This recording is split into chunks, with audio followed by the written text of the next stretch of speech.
time to grow with the SEO Queen.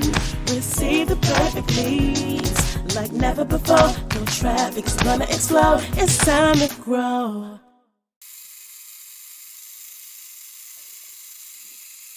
Welcome to the SEO Queen Tech Show, a podcast to help you get more credibility, visibility, and profitability through inspiration, technology, and marketing insight. This podcast is for professionals and entrepreneurs who are looking to get more customers, clients, and patients. We are broadcast on Bashani Radio, iHeartRadio, and iTunes. Bashani Radio, always talking about everything from New York City.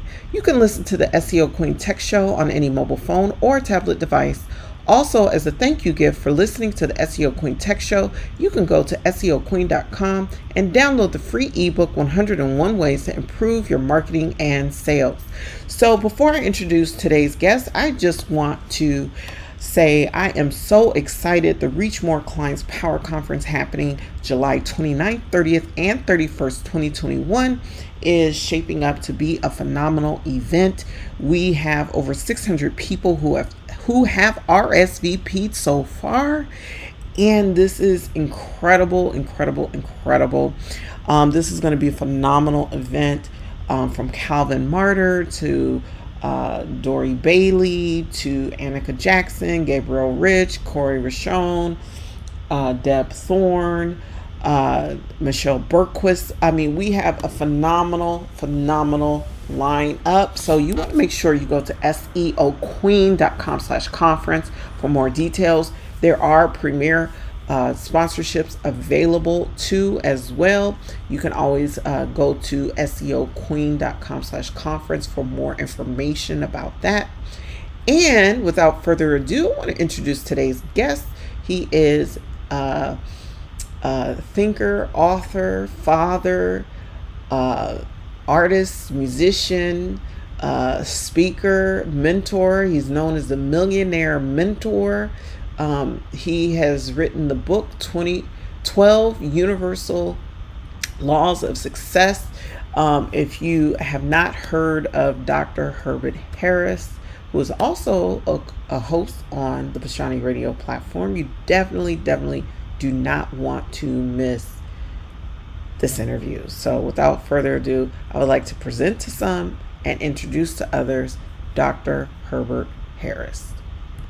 Whew, wow. I'm just like, I'm so relieved. So relieved. Yeah. Well, it all worked out good. I write a series of newspaper articles too. Mm-hmm. And so I had an article the Times was kind of hanging me up on, and they wanted to review it. And I said, no, this article's got to go today. And actually, I was holding it up because normally I release on Mondays. That puts me in the right place for the press. Mm-hmm. But the Times was reviewing it, and I'm like, no, and I'm so glad I did, because now the article was right on time regardless. I did not expect the verdict so fast. Right. But, anyway, I got it done. So I got my article out, and I know it's going to be picked up all around. Well, all I know is that all the efforts to pretty much continue to make the police a tool of white supremacy is not going to be able to happen. This is like dismantling that whole effort. So, it's already a tool of white supremacy. After the civil rights era, mm-hmm. many of the Ku Klux Klan members, especially after that lady who sued the Klan, mm-hmm. and took their building and everything, right? Black woman. Mm-hmm. A lot of the policemen, a lot of the Klansmen had their objective was to go into law enforcement. So that way they could literally hide in plain sight and act out many of their racist tendencies in full view, in plain sight, and not be held accountable. Right. Yeah. But I mean, the police go back all the way back to slave catchers. I mean, mm-hmm. They were the slave patrol. That's it. So that whole that whole history. I mean, I really think the police needs to be reimagined and reconfigured. Well, the places where they have done it, like Camden, New Jersey, have had amazing results.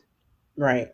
I mean, just amazing results. I spoke in Camden in the old days, and man, I mean, in the middle of the bookstore, like people were outside shooting, and it's like, let me just, it was almost like hilarious. It's like, well, we tell them not to shoot after dark, okay? So, but when they literally dismantled the police force, and they created a new police force, and it was community-based, and where literally you had to be a part of the community to be a policeman. Right, and that's the way it should be. Yeah, you should have to live in the community that you're policing, and that's the only way that accountability can be, enforced. Because if you live and grow up in a community, you have an incentive to treat people with respect. Yeah, plus the people, it's kind of like, Mayberry, and when you had a criminal in Mayberry, it's like he didn't even carry a gun. He's like, go home, I'll go call your mama, okay? Right, that part. Okay, and that's how it worked in New York, Right. At one point, the numbers, like you had this coexistence of legal and illegal things. Right. So you had the numbers place where they took the illegal numbers was right behind the police station. Right. So they built a brand new police station, occupied the whole block there. And so the very cops who arrest people often ate lunch at the place where they took the numbers. Right. And when the new chief came, it was like a going joke, first he asked the cops, like, please don't go in the place and play numbers. Okay, that just looks bad. Okay. And then he said, like, you guys have got to stop eating there. It just looks bad. That here we have the numbers being taken literally in the shadow of the police department, the cops in there having lunch, Yeah. So, but they all knew one another. Like, but what looks bad is a cop putting his knee on someone's neck. That really looks bad. Yeah. Yeah. But when you don't have that personal relationship, but I'll tell you something, George Floyd worked as a bouncer at the same club that police officer worked as a security guard. Yeah, I heard that.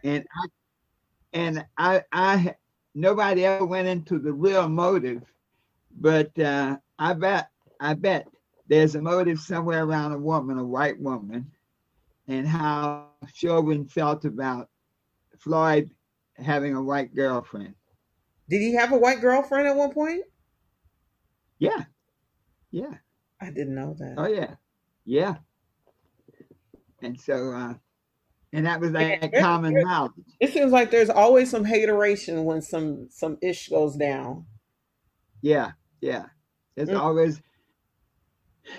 It's so complex, but yet simple. Right. Yeah, I'm glad that brother got the job. The Minnesota Attorney General, if he had not taken over that case, it could have easily gone another way. Well, I'm glad that the Attorney General took over it, and I'm glad that there was a guilty verdict, because anybody with eyes could see that what he did was wrong. Yeah. It don't take all of that. He was already in handcuffs. Just put him in a car, take him to the precinct. Yeah. And when cops don't respect the rule of law that they're supposed to enforce, they should pay consequences. Yeah. But I'm preaching to the choir. All right. Dr. Harris, not only are you an activist, you're also an author, speaker, entrepreneur, the millionaire mentor. And I have in my hands your book, The 12 Universal Laws of Success, which I believe, did you sign? Yep, you signed this for me. Oh my goodness, you signed this for me like 2 years ago. Yes. Yeah, you sure did. So I want to ask you to talk, because people are going to have to get the book. Yes. So I want you to talk about the law of persistence. That's the 11th law. Yes, yes. Well, of all the laws, you know, there is, the Bible says, seek and you shall find, knock and it shall be opened, ask and it shall be answered. But it never says how long. And so the law of persistence really says that if you do whatever it is that you do, that you believe in, that you desire to go for, and you work at it hard and don't quit, it will come to pass. Most people give up and quit too soon. And so when you quit, quitting is really it's a manifestation of lack of belief in yourself. In other words, when you're on a task and you see a few bumps in the road, a few holes, a few obstacles, if you don't really inside believe in yourself that you have the ability to overcome those obstacles, then you'll throw in the towel. And so persistence is really a confirmation of faith. You know, we say faith is the substance of things hoped for and the evidence of things not seen. That when you quit, you're saying, I can't do it. I don't have the ability to do it. I don't have the skill to do it. I don't have, and just going on and making excuses for not doing what you said you wanted to do. So all the laws, the law of persistence is the one that you might say that brings it home. You can have the law of thought, you know, as a man thinks in his heart, so is he. The law of vision, write the vision and make it plain.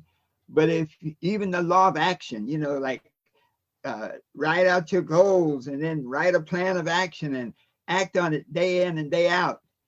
But without persistence, all that falls by the wayside because there's always going to be resistance.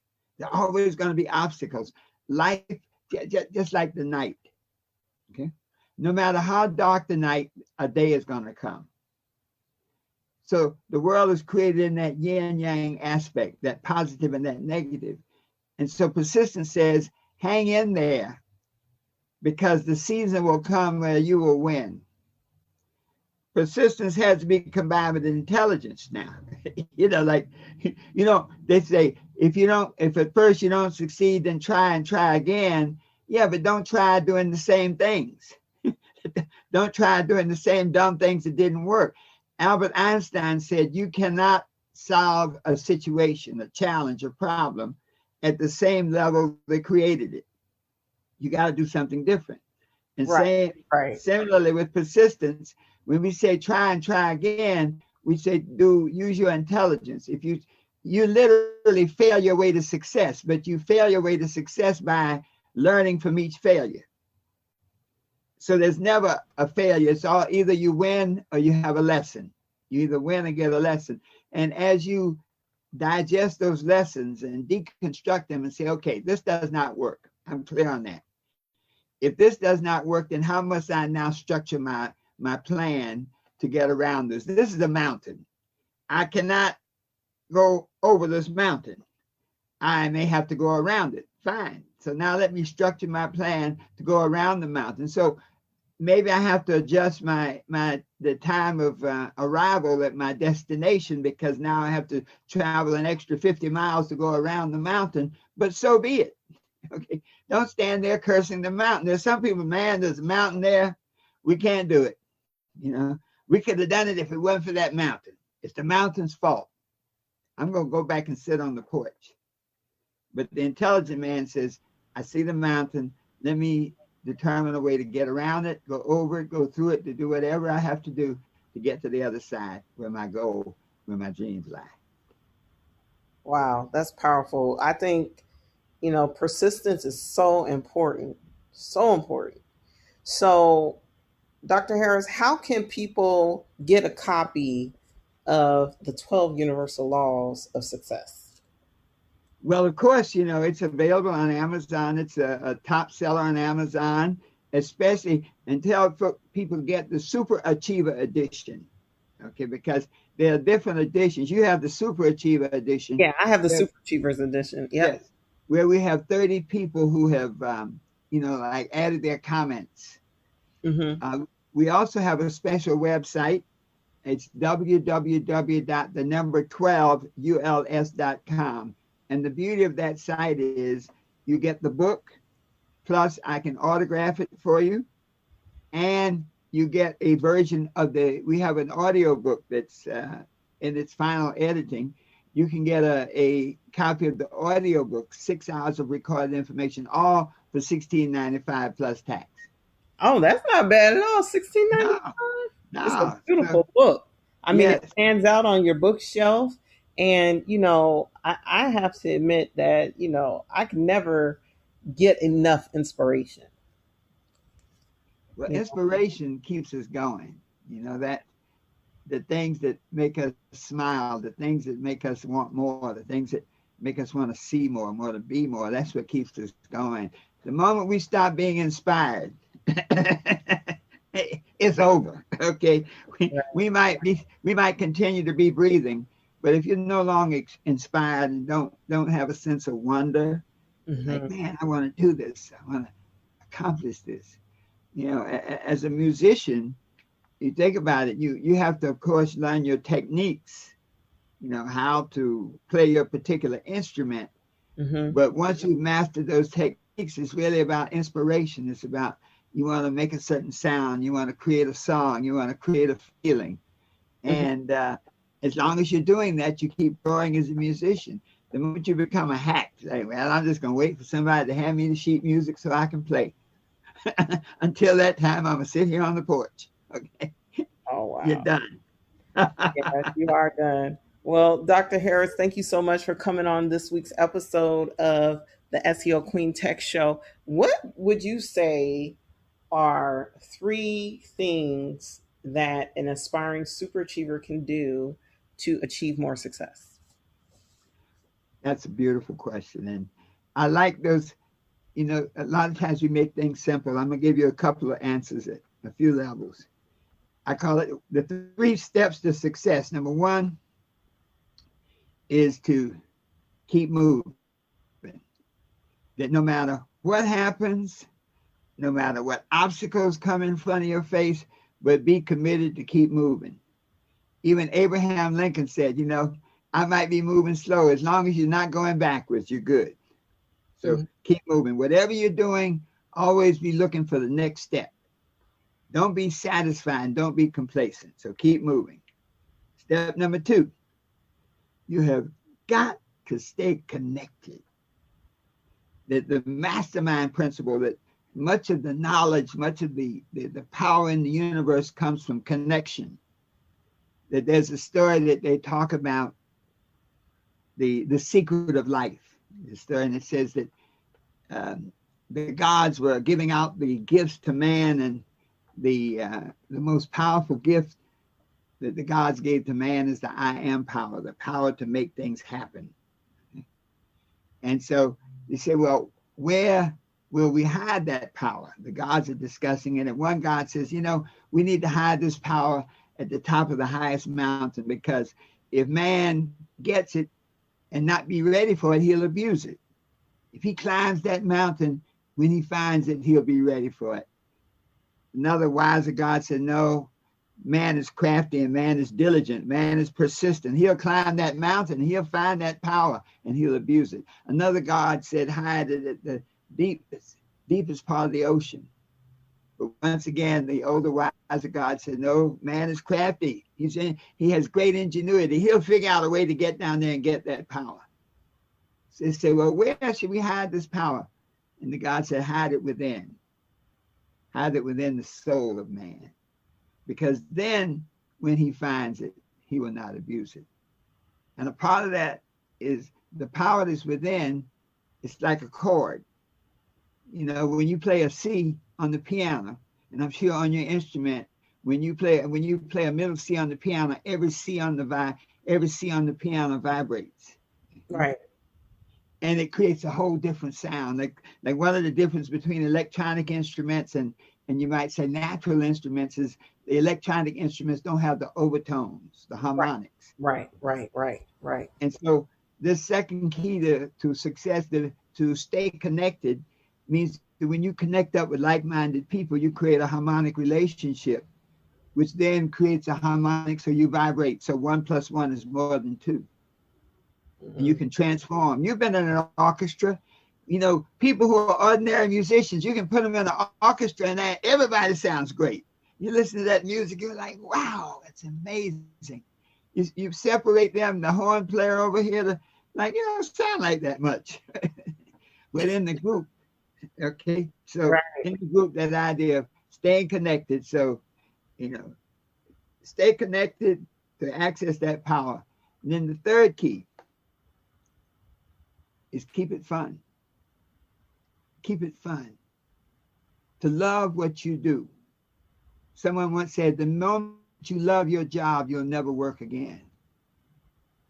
And so if you can keep it moving, keep it connected, and keep it fun, you've got a very simple, a 3-legged stool on which you can stand to reach for the stars. Oh, that's awesome. Thank you so much, Dr. Harris. It's a pleasure having you on the SEO Queen Tech Show. You always dropping gems. I definitely encourage the listeners to get a copy of the book, The 12 Universal Laws of Success, the super cheaper edition. Can you give them the URL one more time? Yes, the URL to get the autographed book is www.12, that's the number 12, uls.com. Thank you so much.